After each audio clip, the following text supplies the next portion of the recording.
Welcome to another video tutorial. In this video, we're going to conclude the 3-part mini series, if you will, I've kind of been doing on the topic of keeping track of time, but also days and weeks and months in your game.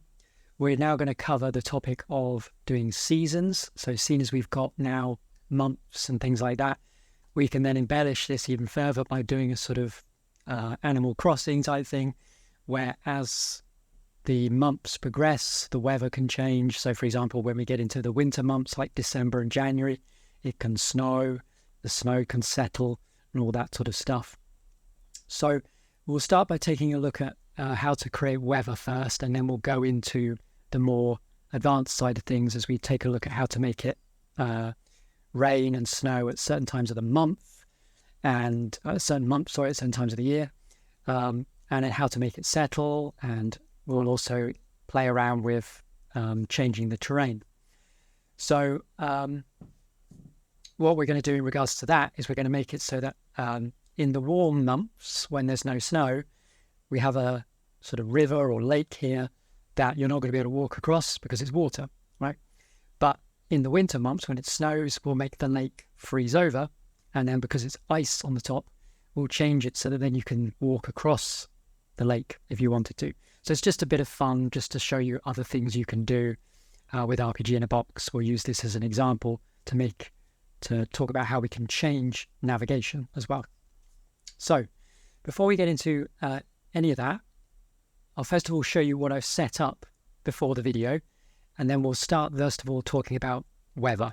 Okay, for those that just want to know how to do weather, because I haven't necessarily done a tutorial on that specifically, I'll start by very quickly talking about how to create weather and how to add it to your game, but then we'll go in much more depth as we talk about embellishing it for the series that we've already got going on.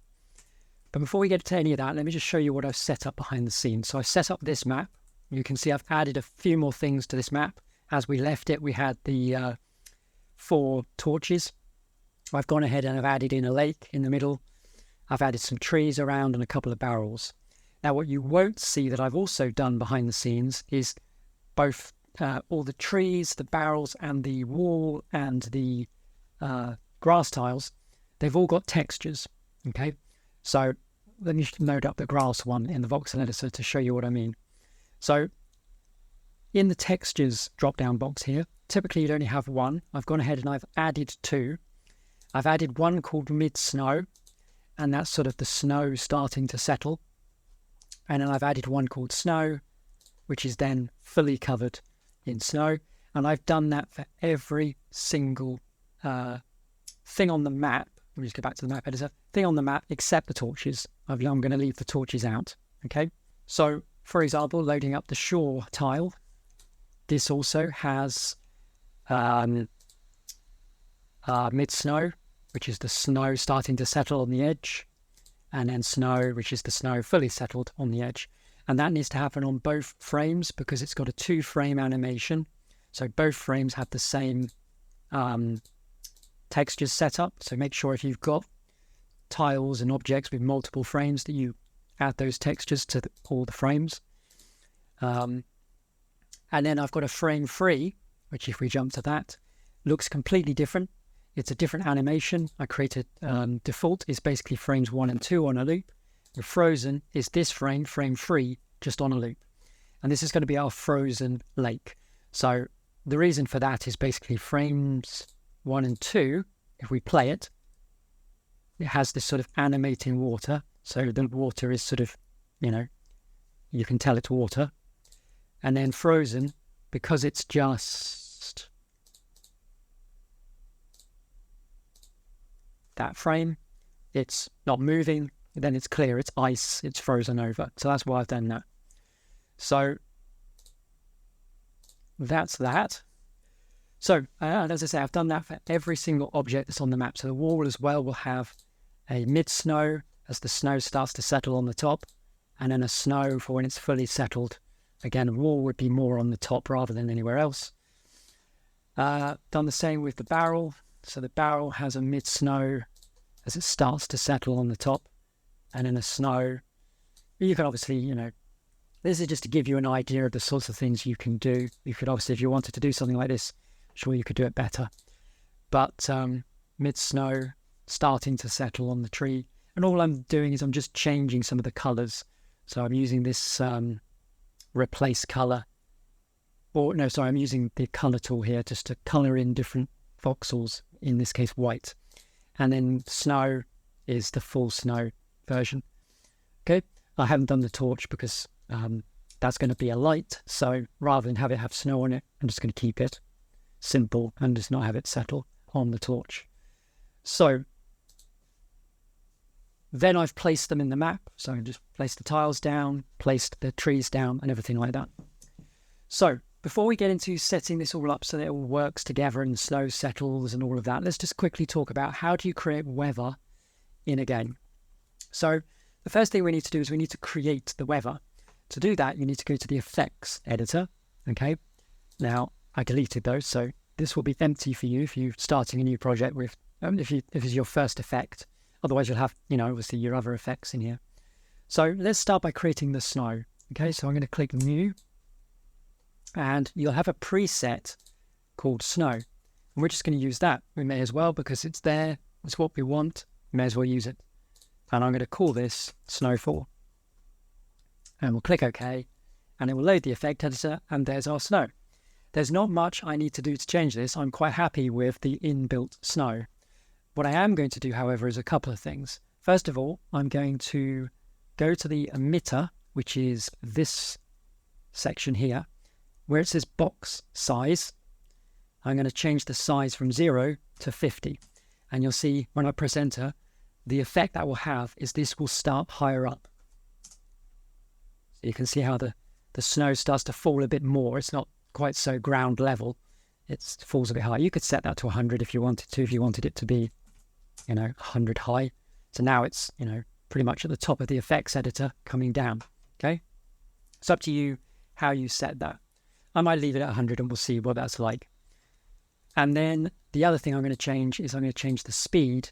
I'm going to lower it to half of that just because snow for me falls very slowly like that. Obviously, if you want like a blizzard or something, you can have it fall a bit faster. And obviously, if you wanted a blizzard, you can also increase, for example, the amount of particles, and have more of them. Maybe 2,000, something like that, 3,000, and then you'll have more snow. Obviously, the more particles you have on the go, the more effect it's going to have on your CPU.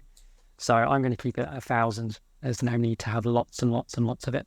We're just going to have it lightly snow and cover the ground. Okay. So those are the only two things I'm going to change. I'm pretty happy with this, but obviously you can mess around with gravity and explosiveness, if you want it to sort of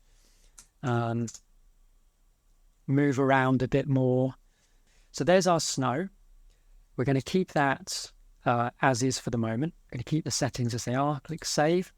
And then while we're here, let's create the rain as well. So we'll close that, create a new one.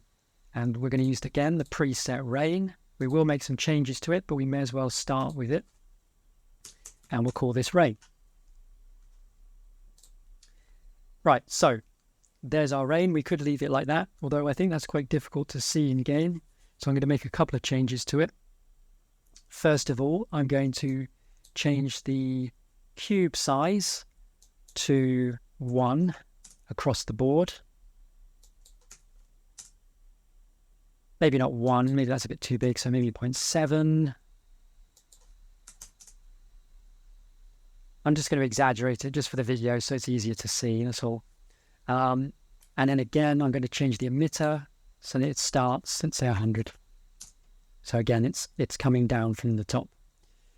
Obviously, we could change the speed. If you wanted it to be a torrential downpour, then you can set the speed to something like 5, and then it's just going to be coming down in torrents like that. We'll keep it at, let's say, 2. Okay, so there's our rain.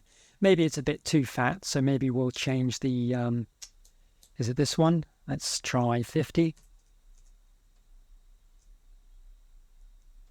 Oh no, that's the emitter. Sorry, put that back to what it was, which I think was 160. This is the one I'm thinking of. So let's make that 0.2. let's have something like that. Okay, it doesn't have to be perfect. It's just to get the effect going. Okay, so there's our rain.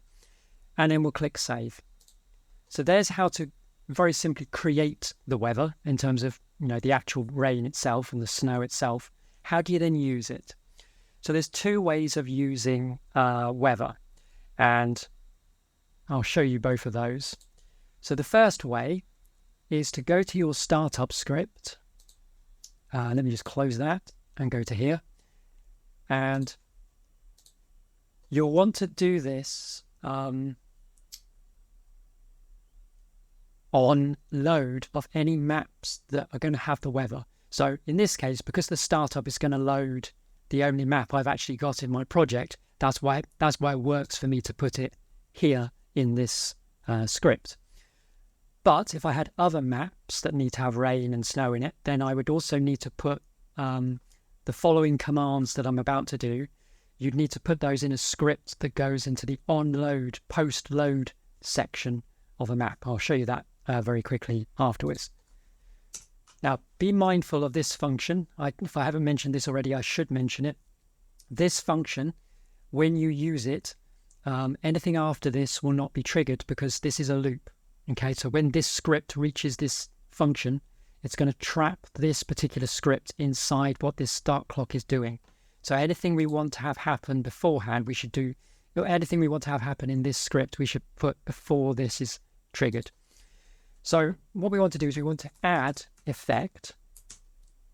So this is the command you type, add effect. And then in speech marks is the name that you saved your effect as. So in this case, rain. And then you want to pick a coordinate on your map where you want to add it to. So for a weather, you're typically going to want to place it as dead center in your map as you can, so it covers as much of the map as possible. So I'd say center is probably, I'm ballparking it here, but let's say it's this tile here. So it'd be -100. Say that again. My throat went then. -100. Okay. So we'll spawn it in there. Okay. -100. And then the third thing you want to do is give it an ID. This will allow you to refer to it in scripts. So we'll call this rain_1. So now we've added a weather effect to our map and it's called rain1. So we can refer whenever we want to turn it off or turn it on again or delete it or whatever. We can use rain_1 and it will know which effect we're talking about. Okay. Now, something that's important to note, I've kind of gone over this in my particle effect editor video. So if you want to learn more about the effect editor, please do watch that. But I'll just remind you here that the emitter option here is what dictates whether it starts on or off. We've got this on at the moment. So because what we're doing at the moment is in startup, we're adding the effect rain to this coordinate. It means that when we load into the map, it's going to be raining. Okay. You might not want that. You might want to control when it rains. You might want it to start not raining and then rain later. So then what you want to do is disable effect immediately afterwards, rain_1. Or you could start with the emitter off in the effect editor and then you can just enable it later. It's up to you which order you do things in. So you could turn this off, have it saved like that, and then when you add it, it will be off by default. So then you'll have to remember to enable it later. Or you can have this on, so whenever you add it, it's automatically playing, but then you just need to remember to turn it off if that's not what you want when you start. Just because I've got it set up like this for the tutorial, in my notes, I'm going to leave it like this. It might make more sense to actually have it start off. But, so in this case, I'm adding it, but I'm also disabling it, so it's not raining when the game starts. And I'm using that ID. Disable effect rain1 and it will disable it. Okay. Now a good thing to know about effects is they can actually share the same tile. So what we can also do is we can add effect snowfall to the same coordinate. Obviously don't give it the same ID. So we'll call this snow1 and then we can disable effect snow1. So those are now both in place. So whichever one you enable, you can't have them both going at the same time, I don't believe. please do check that. It will obviously, you know, have an effect on your CPU if you do that, having two particle effects playing in the same spot at the same time. But, you know, if you disable rain and then enable snow, they do still play from the same place. And they might even play at the same time, but, you know, don't expect them to. But for our purposes, that's fine because we've put them in the same tile, but they're both disabled, and then we can enable the one we want when we need it. Okay, so that's one way of adding weather to your game. It's a very simple way of doing it. Now, there's a couple of downfalls, however, to doing it this way. Downfall number one is that your particle emitter, let's load the effect editor, will only cover so much of the map. Okay, now if you've got a larger map than mine, which, you know, you're most likely going to have, then you know, this could be a very small part of someone's map, right? So our snow, for example, might cover all of this map. It might not. There might be areas of this map where I suddenly walk out of the snow. So then you need to start thinking about, well, how do you get it to snow across the entire map? Or how do you get it to rain across the entire map? Now, doing it this way, with the add it to a coordinate in the map, there's two ways you can create that outcome of having it rain or snow across the entire map, both of which aren't good for your CPU performance. One way is to add more than one across your map. So you could have rain here, for example, and then you could add rain in that corner, and you can add rain in that corner, so that no matter which part of the map you go to, there will always be a rain effect somewhere. But now you've got multiple rain effects on the go in your map, and that's going to, you know, have a drain on the performance of the game. The other way you could deal with it is you could just make the particle effect bigger. So you place it in the center of the map, and then you just expand, you just make the box size of this, you know, instead of being 160, you could set it to like 5,000 or something like that. So that will then cover, you know, a larger area of the map. However, that brings with it some downfalls. If we do that, okay, well, first of all, 2048 is the maximum, so we'll just set that on both. Okay, now that's a larger emitter, and that will cover more of the map. But you can see the effect it's had on the rain is it spread the rain out across a larger area.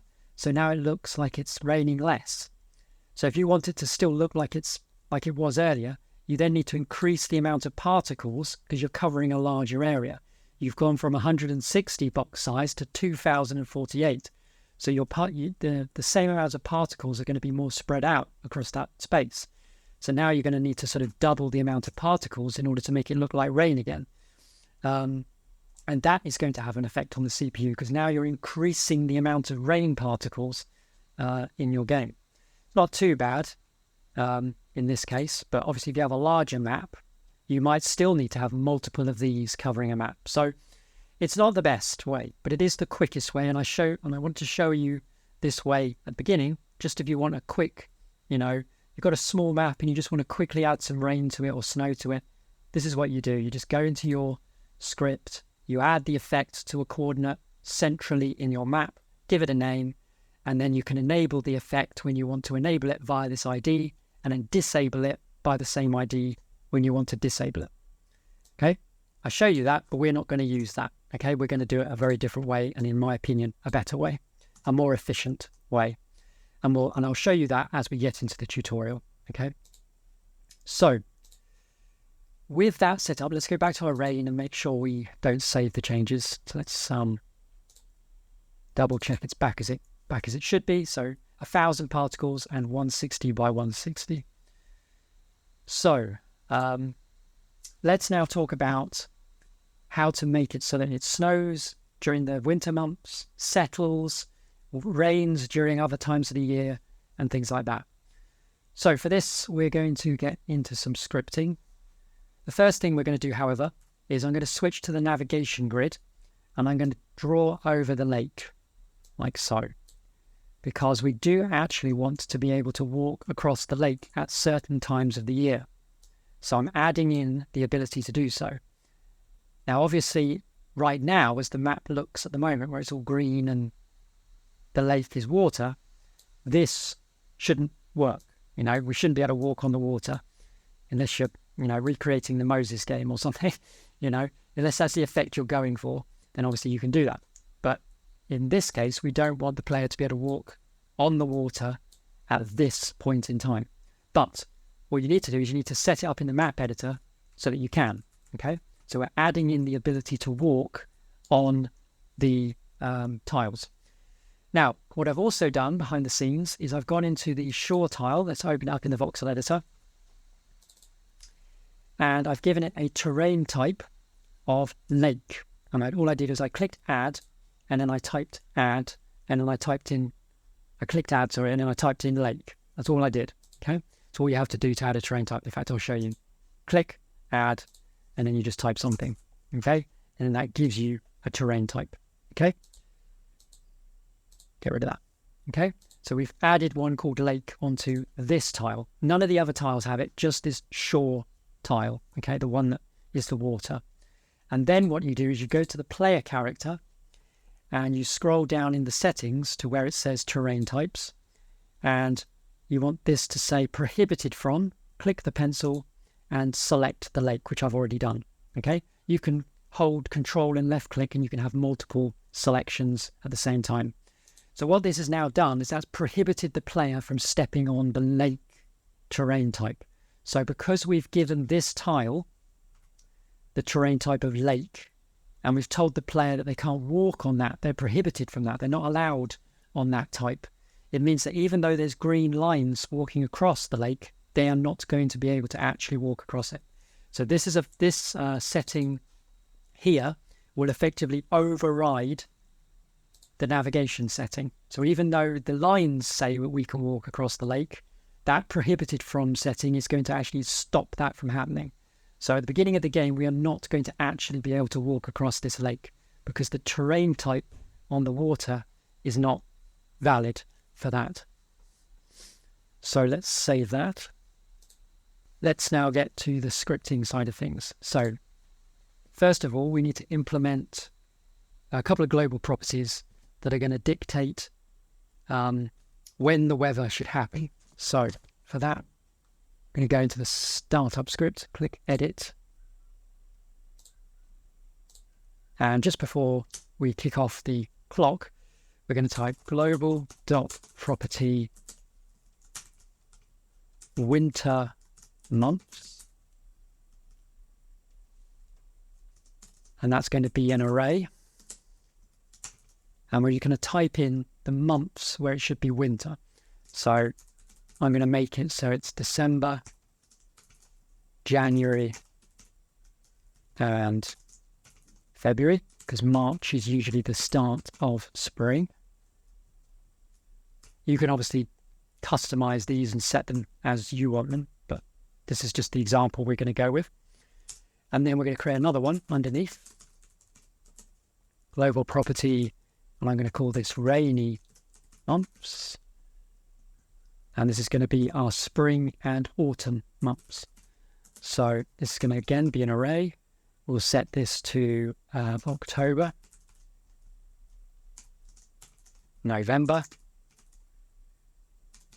So it's not quite cold enough to snow yet. And then on the other side of things, it's March, beginning of spring, April, and then we'll set it so that May is the beginning of summer. So at that point it won't rain. Obviously, this is a very simplistic implementation. You could still have days in summer where it rains, but we're just going to keep it simple. So we'll have the 4 seasons. Basically, you have spring where it's going to be sunny but also raining. Then you have summer where it's just sunny. Then you have autumn where it's starting to get wintry again, so it starts to rain again. And then winter where it's snowing. Okay, that's basically what we're going to implement. So those are our 2 global properties that are going to basically store what months the different weather should happen in. Now we need to implement, first of all, the snow. Let's do that first. That's the easiest right now. So for that, we're going to go to the new month script. Okay. And after we've incremented the month, we're going to check that global property. If global property winter months contains global.property month text, then let's just put our end in. So what this is basically saying is if the current month text is found inside the winter months array, then it means it's currently a winter month, right? If our month text is February and February is inside this array, then it means it's a winter month at the moment. If that's the case, we want to execute script. And we haven't created this yet, but we will do, called snowfall. And the reason I'm going to do it as a script rather than actually script the weather in the same script is it just keeps them separate and makes it easier to manage. We'll put all the weather stuff in their own scripts so that way it's easier to diagnose and fix problems with the weather because it's in its own script. Okay, so we'll apply and save that. We might add an else to this so that if it's not snow and things like that, but we'll come back to that. For now, we're just going to make it so that if it's a winter month, start snowing. Okay, so now we need to implement that script. So we'll close this, we'll create a new script, we'll call it snowfall. Obviously it has to have the same name as what we've just typed in execute script, otherwise it won't execute this script. So let's get rid of this. Let me show you now a better way of adding weather to your maps that is going to cover all of the map very simply without draining or putting a huge effect on the CPU. What you're actually going to do is you're going to use the player character. Now, every player character comes with an attach point called head. Now, if you're already using that for whatever reason, you've already got an effect on player's head, they might be able to share the same attach point. I don't know, I haven't actually tried attaching multiple effects to the same attach point. I know you can't do multiple objects to the same attach point, but it might work with effects.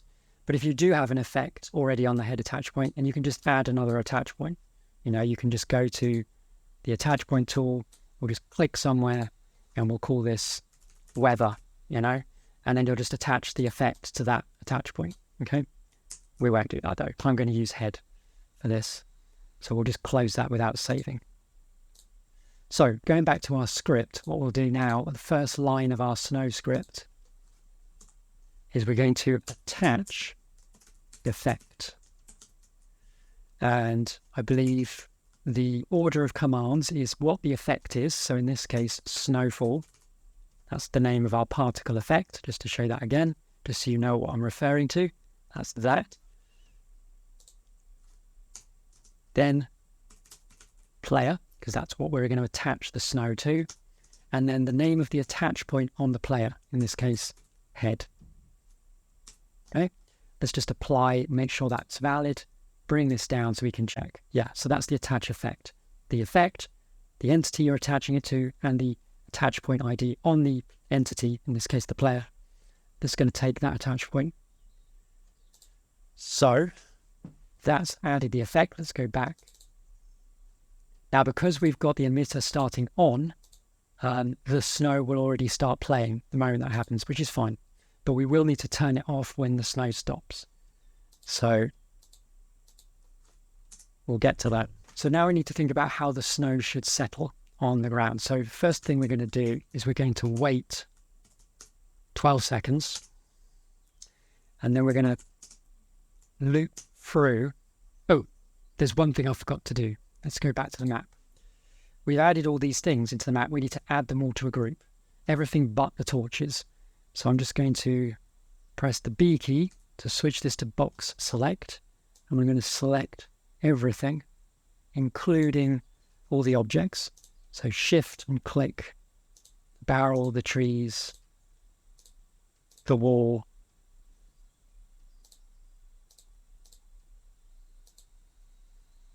The only thing that shouldn't be selected are the torches because they're in their own group and I don't want them affected by the snow. They also don't have the texture on them, the mid-snow and the snow texture. So add everything but the torches, press the G key, and I'm going to add them to a group. I'm just going to call it ground. Okay, save that. So we're now going to use that in our script. So for $entity, so that's just going to grab everything in the group. So for everything in the group, and we need to specify it's the ground group, do, and then we need to end our for loop. So for everything in the group, we want to set entity texture and then $entity, so the one that we're currently on at the moment, set it to mid-snow. Okay, so that will change the texture of everything. Once I've typed it correctly, that will change the texture of everything in that group to the mid-snow group. So it will start to settle across the map. Okay. Then we'll wait another 12 seconds just to give it more time to settle even more. Obviously, you can adjust these times to fit your needs. And we'll do it again for everything in group ground, do, and then set entity texture, $entity, and then this is going to be snow. So that will settle the snow across the entire map. Okay. Then we need to freeze the lake. We haven't done that yet. So we've got the lake. This will make the lake start to settle on the edge, but we then need to now freeze the lake. So I have that happen 6 seconds later. So I don't have it happen immediately. I just give it a bit more time for the lake to freeze over. So 6 seconds in this case. We want to go through the group one more time because it's inside that group. So we may as well. So for everything in group ground, do, end. But we want to just check if $entity, which is the one we're on at the moment, .model is equal to, and it's the shore model. So we need to type shore in there. Then end. We're going to play animation. So that entity. And then we're going to play the animation frozen. And that will set the lake to frozen. So just to reiterate what this is doing, it's looping through the entire group, grabbing every object. And if the model of the object is the shore tile, then it will set every one of those to play the animation frozen. Okay? So it won't do that for everything in the group, only the models of this type. So in other words, this model here.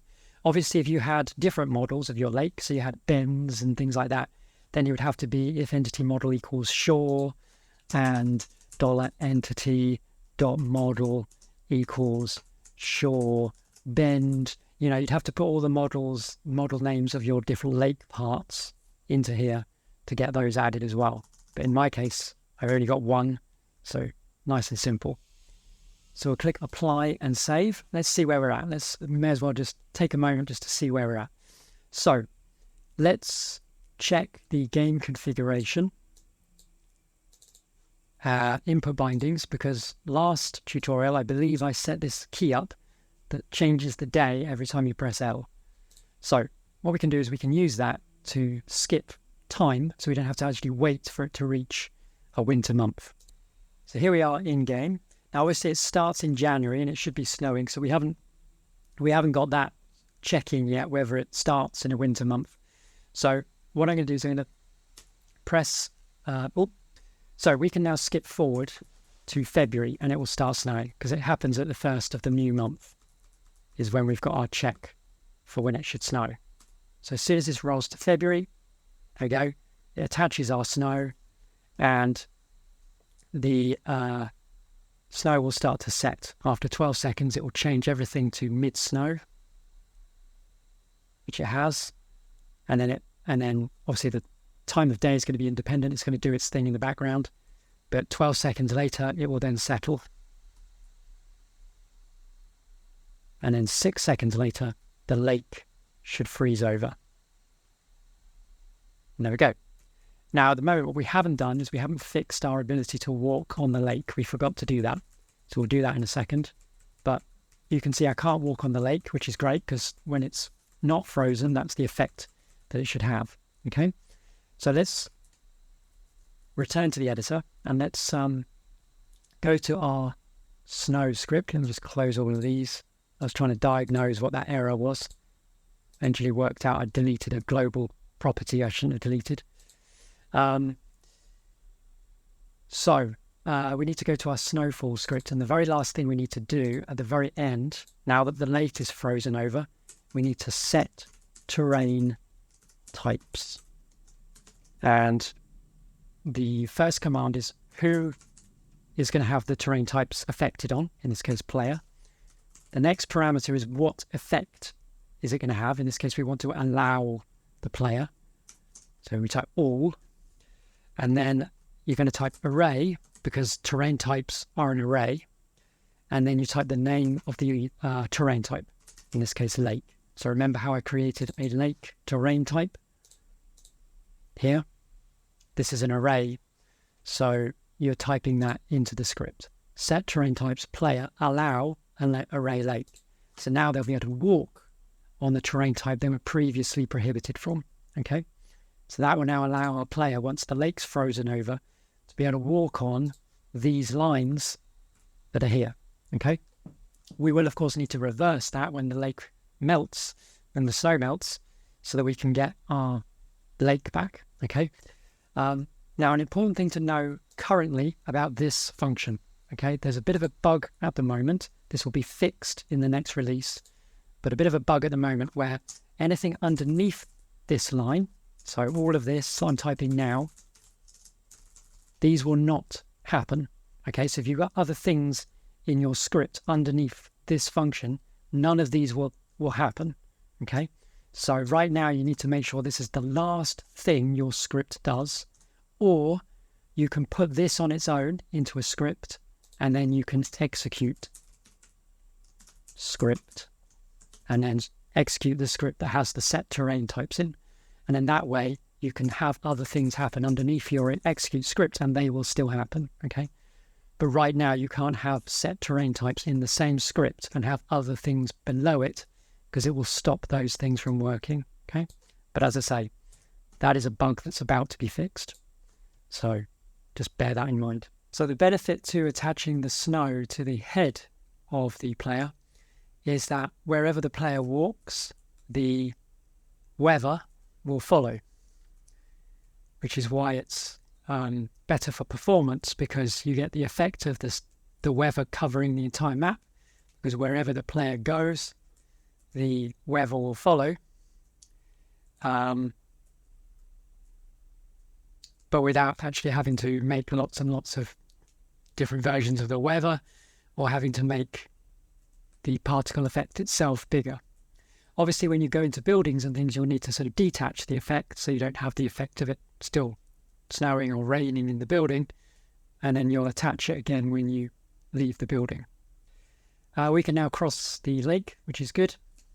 So you can see that the effect of setting the terrain type to allow for the lake after it's frozen over means that we can now use those green lines that we placed across the lake. Okay, so let's now talk about how to stop the snow and melt it when the season changes. Now, the way I'm going to do this is I'm actually going to split the process up. I'm going to make it so that at midnight on the 1st of March, it's going to actually stop snowing. So it's going to stop, the snow is going to stop coming down, but the snow will remain on the ground until the sun comes out. So what we're going to do is we're going to split it up into different times. Okay. So first of all, let's deal with making it stop snowing. So for that, we need to go into the new month script where we have this if statement that we made earlier. If global property winter months contains month text, then execute script snowfall. So we're going to add an else to this now. So what if it's not a winter month? So when it changes to a new month, what if it's not one of those winter months? We then need to check a global property, which I will just confirm I have implemented. I might have done this off camera, so if I have, then I'll just quickly mention it. But we have this global property check here. If global property snow covered is equal to true, then that basically means that that's going to tell the game whether it has snowed and whether it's still currently snowing. Okay, it's going to cover both things basically. So in this case, it's just going to check if it's snowing. So if it's not a winter month, then just check if it's snowing. If it is, the first thing we need to do is store inside a local variable, which I'll call snow. So $snow. We're going to store inside that the effect that's attached to the player that's currently bringing the snow down. So equals player.effect, and then open and close square brackets, and inside type the attach point, in this case head, that the snow precipitation effects is attached to. Okay, so that's going to store inside $snow essentially a reference to this effect here. Okay, so then we can use that in the next line down to disable that effect. So we'll type disable effect, and then we're going to disable $snow, and that will disable the attached effect on the player. Okay, so that's going to make the snow stop falling. It's not going to make the snow melt. That's obviously going to happen later. So this is basically saying that if it's a winter month, then start snowing, basically bring the snow down, but also let it settle.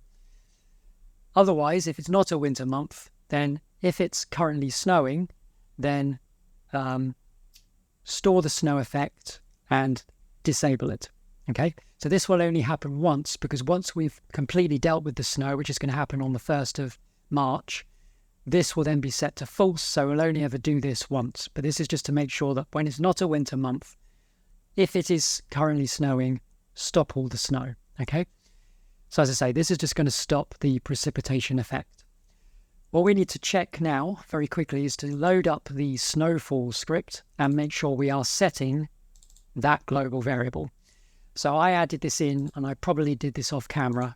So what I suggest you do is on the line just above set terrain types, add in global.property snow covered equals true.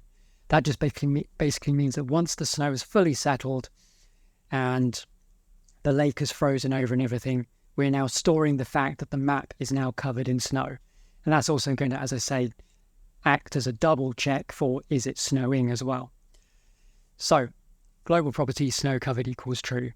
Make sure that's in the snowfall script. Okay, so that will now mean that our snowing effect will stop on the 1st of March at midnight. However, what we then need to do is think about thawing out the snow, melting the snow. So for that, we're going to go into the hour script, because I want this to happen during the daylight hours. Now you could set this to happen at dawn.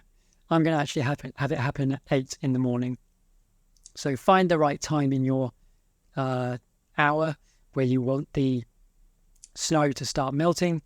In my case, I'm going to set it so that when it's 8 a.m., as it applies the lighting preset daytime and turns the torches off, I'm then going to again check if global.property snow covered is true, then we want to execute script, and we'll make this script, again, we'll separate out the code into separate scripts. We'll call this melt snow. Okay, and apply and save. That's all we need to do for that. So now we actually need to go and make melt snow. So for that, we're going to load up the snowfall one, because essentially it's going to be the mirror opposite reverse, if you will, of this script. So we may as well make a copy of this, call it melt snow, and click OK. So the first thing we need to do is we need to detach the effect. So at 8 o'clock, once the snow's, fully stopped and everything like that, and we're ready to, essentially unset all the snow, the first thing we should do is detach the effect fully from the player. So you just type in player and then the attach point upon which the precipitation effect is attached to, in this case head. So detach effect player head, that will remove the already turned off snow effect. Then we'll wait, let's say 6 seconds, because obviously in the heat it's going to melt much quicker than it settles. So wait 6 seconds, and then we're going to loop through the group again. So for entity in group ground, for every entity, set entity texture and then we're going to set it to mid-snow. That's fine. That's going to then start melting the snow. We'll wait another 6 seconds. What we need to do, before we do that, is underneath set entity texture, we need to then check if $entity.model is equal to shore. We also need to for out the lake as it starts to melt. So if the model is shore, and again, you would have to add, it would actually be or, I said earlier that you would do and. That's not what you would do. You would do or entity.model equals, and then if you had like a shore bend or something like that, because or would be either this or that, and would basically mean that both these models would have to be those combined, which obviously wouldn't work. So make sure it's or, not and, if you have multiple models that you want to change the animation for. So in this case, if entity model equals shore, then we're going to play animation entity, and the animation is default. And that will put the lake back to being a lake again. Now, because of that, we're going to want to be able to no longer walk on the lake. Now, the problem we're going to have is that this set terrain types we need to obviously have now on this line, on line 9. But there is this bug currently where if we put this on line 9, everything below it, 10 onwards, is not going to trigger because it's going to stop the script at line 9 after it's done set terrain types. So to counter that, I'm going to execute a secondary script that has set terrain types in it. That way, this script will continue even if the other one, after setting the terrain types, stops. So this is a way to get around that issue at the moment. Please remember that in the next update, you will just be able to use set terrain types wherever you want. So we're going to call this script, I don't know, what should we call it? Repath, something like that. It's just, we're changing the navigation. In fact, let's just call it set terrain. Makes more sense then. And apply and save. So let's quickly make that script while we're here, get that out of the way. So this is set, we don't want to save as, we want to create a new script called set terrain. And this is going to be set terrain types. Pass in the player. And then what we want to do this time is we don't want to allow the player to walk on the lake. We need to prohibit them from entering the lake. So this is all capitals, prohibit _ from. Oops, from. As you'll know you've typed it correctly because it will go blue, light blue. If it doesn't go light blue, you haven't typed it correctly. Okay. And then comma, and then array, and then lake. So that means everything in the lake terrain type now, the player is going to be prohibited from, not able to walk on that lake now. Apply and save, go back to our melt snow. So now that's going to stop us being able to walk on the lake. We're going to wait another 6 seconds, loop through the group again, setting the texture this time, not to snow, but back all the way to the default texture that you get with RPG in a box. So in other words, everything's going to be green again, okay? And then we don't need to do this because we've already done that above.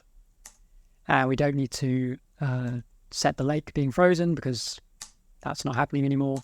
So the only last thing we need to do is global property snow covered should now be false because it's now no longer snow covered and it's no longer snowing and all of that. So this will now basically mean that any of our checks that we've got, for example, in new month and the hour, are no longer going to keep triggering the stopping of the snow, because once it has stopped, it's going to be setting that to false. So those checks will only ever happen this one time. Okay. So with that said, let's play test and see how this all comes together. Okay. So we'll let the snow settle.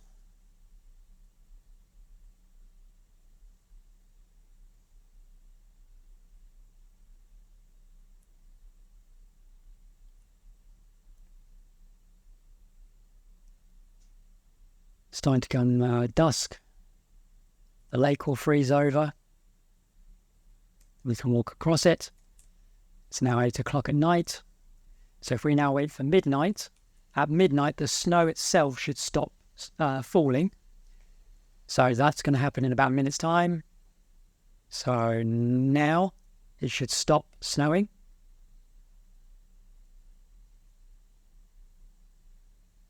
Takes a little while because obviously it's got to all disappear, but there we go. It stopped snowing, but the snow is still there because it's not 8 o'clock in the morning yet. The sun hasn't come out, but the snow has stopped. So the sun should start to rise now at dawn, and then at 8 a.m. the snow should start to melt.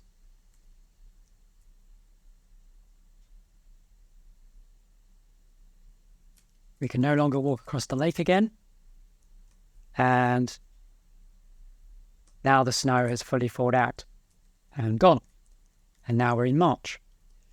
So we could also check if we were quick enough. Let's just see how quickly we can cycle around. So it's coming up to midnight again on hopefully the last day of November. So on the 1st of December, it should start to snow. And there we go. It has started to snow. And it will settle at night. And then in the morning, you'll see brilliant snow. There we go. It's starting to settle. So we've now got a complete loop, basically. So on December the 1st, and for the whole of the winter months, there's going to be snowing, and it's going to have snow on the ground, and the lake's going to be frozen. And then as soon as it reaches March, it's going to stop snowing, and then in the morning of March, the snow will melt. So here we go. So now let's take a look at, in the next video probably, because this one's been going on for a bit of time, so I'm probably going to split this into 2 parts. Snow in part 1, and in part 2, let's take a look at implementing the rain side of things.